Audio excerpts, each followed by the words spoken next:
Saya kira perjuangan iPhone 7G ini sudah selesai, tapi ternyata tantangan yang sebenarnya justru baru dimulai. Karena misi kali ini bukan cuma menghidupkan, tapi mengembalikannya ke titik paling awal dalam sejarah. Di part sebelumnya, iPhone 7G sepuh ini akhirnya berhasil hidup kembali.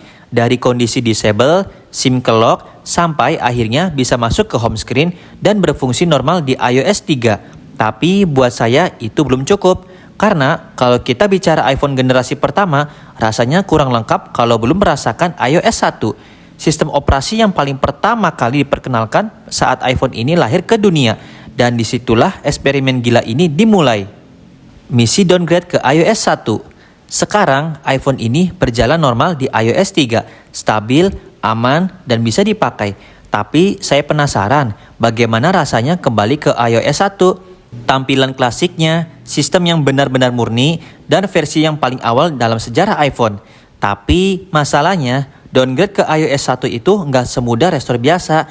Harus pakai iTunes versi jadul, dan biasanya cuma stabil di Windows XP atau Windows Vista. Sedangkan saya nggak punya laptop atau PC yang menjalankan Windows XP atau Windows Vista secara langsung.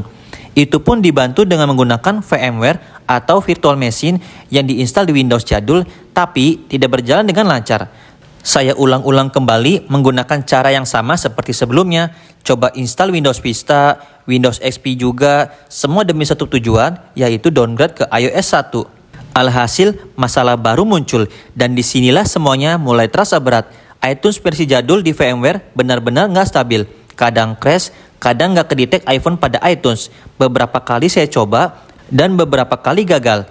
Rasanya sangat tegang, takut iPhone ini malah error lagi, takut kembali ke kondisi disable seperti awal. Di situ saya mulai berpikir, mungkin masalahnya bukan di firmware, bukan di iPhone-nya, tapi bisa jadi di virtual machine-nya.